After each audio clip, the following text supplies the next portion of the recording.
Nessa semana a gente vai começar a discutir o equilíbrio químico, a gente está chegando já nos últimos capítulos da termodinâmica, né? Finalmente, depois de praticamente o semestre inteiro.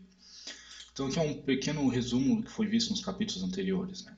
A gente já viu que a energia se conserva, ou seja, a variação de energia interna é igual a zero para sistemas isolados, a primeira lei da termodinâmica. A gente viu na segunda lei que a gente pode caracterizar a espontaneidade dos processos a partir dessa propriedade chamada entropia, tem um símbolo S. E a gente viu que a variação da entropia é positiva para sistemas isolados quando o processo é espontâneo. A gente viu um critério mais conveniente para definir a espontaneidade do processo, que é a energia de Gibbs, que é representada pelo símbolo G. A gente viu que a variação da energia de Gibbs para um processo ser espontâneo tem que ser negativa, tem que ser menor que zero, e sua temperatura e pressão constantes. Depois a gente começou a ver misturas. Misturas são descritas propriedades parciais molares, porque agora a gente tem mais de um componente, né? Antes isso aqui era só substância pura, agora a gente depois começou a ver misturas. E a propriedade parcial molar mais importante é o potencial químico, que está relacionado com a contribuição da energia de Gibbs para aquele componente para a energia de Gibbs total, né? Porque imaginem que numa mistura a gente tem vários componentes e cada um desses componentes vai contribuir para a energia de Gibbs do sistema. E essa pequena contribuição de cada um é o potencial químico. E a gente viu a relação da variação da energia de Gibbs com mudanças de fase e o processo de misturação, o processo de mistura. Daí a gente viu que para uma substância pura mudar de fase, ela passa de uma fase com maior potencial químico para uma fase menor potencial químico. Ela sempre vai ir para a fase que tem o menor potencial químico, para uma dada temperatura e uma dada pressão, né? Claro. E a gente viu para os sisteminhas simples que a gente estudou, né? Como os gases ideais, a mistura de gases ideais, a solução ideal e a solução diluída ideal. A gente viu que o ΔG para mistura sempre é negativo, né? A mistura sempre é espontânea para esses sistemas. E esse processo de mistura é espontâneo devido ao aumento da entropia envolvida, né? A maior dispersão da matéria. E a gente viu que a variação de entalpia para esse processo de misturação é sempre zero. Lembrando para esse sistema simples, né? Mistura de gases ideais, solução ideal e solução diluída ideal. Então, a partir dessa semana a gente vai ver o equilíbrio químico, né? A gente vai ver a relação da variação de energia de Gibbs com as reações químicas. Como é que a energia de Gibbs varia à medida que uma reação química ocorre? Ou como a gente pode determinar a espontaneidade de uma reação química. Então aqui tem alguns pontos, né, que a gente vai ver nessa semana. Primeiro, a gente vai definir se uma reação é espontânea ou não. Se a gente misturar algum desses compostos, vai ter reação química? Não vai ter reação química? Segundo, se a reação for espontânea, qual a composição de equilíbrio? Quanto de produto eu vou ter no equilíbrio? Quanto de reagente? Etc. E tal. Eu vou falar esse termo composição como uma maneira geral de determinar a quantidade de reagente e produto na reação, né, na mistura reacional. E no final a gente vai ver se a gente pode alterar essa composição se alterarmos as condições do sistema. Por exemplo, vamos supor que a gente tem uma reação de interesse comercial. Vamos supor que a gente tem uma reação para sintetizar um novo fármaco. Só que essa reação tem um rendimento bem baixo. Isso significa que ela forma pouco produto. Será que se a gente aumentar a temperatura da reação, aumentar a pressão, ou talvez aumentar a quantidade de reagente, será que a gente pode aumentar a produção desse fármaco? É isso que a gente vai ver no final da semana, nos últimos capítulos dessa semana, né? Quando a gente vê os princípios de Le Chatelier, tá, como as condições do sistema podem ser alteradas para alterar a composição de equilíbrio do sistema. Lembrando que a condição de equilíbrio vai ser a mesma que a gente adotou nas outras semanas. Né? No equilíbrio, a variação da energia de Gibbs é igual a zero. Então, só para introduzir uns conceitos, né? Vamos pegar como exemplo essa reação do processo de Haber-Bosch. Esse processo é tão importante que tem um vídeo adicional sobre ele, com o título, se eu não me engano, A Reação Química que Mudou o Mundo. O título é bem impactante, né? Então, além do título, eu fico aqui fazendo o lobby para vocês verem esse vídeo, que é muito bom. A reação é relativamente simples, né? Tem o gás nitrogênio reagindo com o hidrogênio, formando amônia. E tem esse ΔH aqui da reação, que vocês já viram como calcular de várias maneiras diferentes. Enfim, então, a primeira definição aqui, para deixar bem claro, né? O que é reagente e o que é produto. Reagente é todo mundo que está aqui à esquerda das setas. Né? Aqui a gente tem essa seta dupla aqui para indicar que a reação no equilíbrio vai estar tanto indo nesse sentido como no sentido contrário, da direita para a esquerda. Então na esquerda a gente tem os reagentes, nesse caso é o nitrogênio e o hidrogênio, e na direita a gente tem os produtos, que nesse caso é a amônia, o NH3. Outra coisa importante para você saber, né, são os coeficientes estequiométricos, né? Esse nome é meio feio, mas é um conceito simples. O coeficiente estequiométrico de cada espécie na reação é um númerozinho aqui que está na frente de cada composto, né? Por exemplo, o coeficiente estequiométrico da amônia, do NH3, é 2. O coeficiente estequiométrico do hidrogênio é 3. O coeficiente estequiométrico do nitrogênio, que não tem nada aqui, é 1. Tá?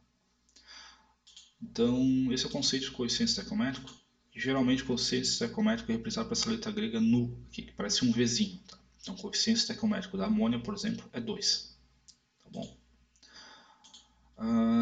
Bem, então, por mol de reação, né, para 1 mol de reação, a gente tem 1 mol de nitrogênio, que é consumido, 3 mols de hidrogênio, que são consumidos, e 2 mols de amônia, que são formados. A gente pode definir uma quantidade meio abstrata, que vocês não precisam se preocupar, que é a extensão ou avanço de reação, que meio que estabelece essas relações. Por mol de reação, quantos mols de reagentes são consumidos e quantos mols de produtos são formados. É uma quantidade que define quanto de reagente e produto são consumidos ou formados numa reação de acordo com a estequiometria, né? Com esses coeficientes estequiométricos, que definem, né, a quantidade de reagente e produto que são formados. A gente sempre vai trabalhar com reações balanceadas, né? Vocês provavelmente já na química geral tiveram que balancear a reação, mas a gente sempre vai trabalhar com a reação já balanceada, tá? Já com a quantidade correta aqui de mols de reagentes formando produtos. Lembrando que esse conceito de reação balanceada envolve o conceito de conservação de massa, né? Tipo, se a gente tem 2 átomos de hidrogênio aqui na esquerda, a gente tem que ter 2 átomos de hidrogênio na direita. Se a gente tem 6 átomos aqui de hidrogênio na direita, né? 2 vezes 3 aqui, a gente tem que ter 6 aqui na esquerda. Beleza. Então agora, a gente, como eu já tinha falado, né, o critério de espontaneidade vai ser o mesmo que a gente viu nas semanas anteriores. Um processo espontâneo, o ΔG tem que ser negativo. Então, um processo espontâneo, a reação vai ajustar a sua composição, a quantidade de reagente e produto, até que a energia de Gibbs seja mínima. Sempre a energia de Gibbs, processo espontâneo, vai cair até chegar no mínimo, né, que a variação de energia de Gibbs é igual a zero. E dependendo de onde o mínimo da energia livre é alcançado, temos diferentes composições de equilíbrio. Tá? Então aqui a gente primeiro vai determinar, a gente vai definir essa quantidade que é a energia de Gibbs de reação. A energia de Gibbs de reação, que é esse ΔRG, tem um Rzinho aqui para indicar que é de reação. Não é uma... Nesse caso é um pouco diferente, porque o delta em geral indica variação, né? Mas nesse caso a gente está definindo o ΔG de reação não como uma variação, mas como uma derivada. O ΔG de reação é a derivada da energia energia de Gibbs da mistura, né, da reação, em relação ao avanço ou extensão da reação, que eu tinha comentado anteriormente. Esse avanço é representado por essa letra grega aqui, que é o tsi. Então, é o quanto a energia de Gibbs vai variar à medida que a reação vai avançando, à medida que os produtos são formados e os reagentes consumidos, dada a estequiometria do problema. Claro, isso mantendo a temperatura e pressão constantes. Então, a gente tem aqui um gráfico na esquerda da energia de Gibbs em função da composição da mistura. Então, essa composição aqui no extremo direita, a gente tem produtos puros, e na extrema esquerda aqui a gente tem reagentes puros. Então, à medida que a gente vem da esquerda para a direita, a gente sai dos reagentes e forma os produtos. Então, a gente tem, de acordo com o progresso da reação, 3 situações diferentes. 3 situações podem ocorrer no laboratório. Essa situação A, essa situação B e essa situação C. Talvez fosse melhor que essas curvas tivessem cores diferentes, né? Essas 3 coisas aqui podem acontecer independente, tá? Elas, apesar das 3 estarem aqui plotadas juntas, ou acontece uma ou acontece outra, tá? Não tem como acontecer as 3 juntas. Então, nessa condição A aqui, a reação não ocorre, né? Porque o mínimo da energia de Gibbs está bem próximo aqui dos reagentes puros. Então, a reação espontânea aqui, a reação chega no mínimo da energia de Gibbs aqui, quando a composição do sistema só tem basicamente reagente. O outro caso, né, o caso inverso, seria esse caso C aqui, que o mínimo da energia de Gibbs está aqui localizado quando a composição está quase só em produto. Então a gente diz que a reação nesse caso aqui aconteceu completamente, porque o mínimo da energia de Gibbs ocorre perto dos produtos.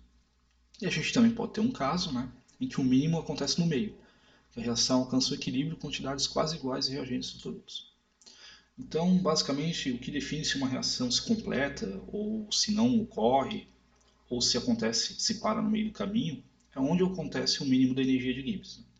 Se o mínimo da energia de Gibbs está localizado ah, ali perto da condição que os reagentes estão basicamente puros, a reação não acontece. Se está lá localizado no outro oposto, né, aqui onde tem produtos praticamente puros, a gente diz que a reação acontece completamente.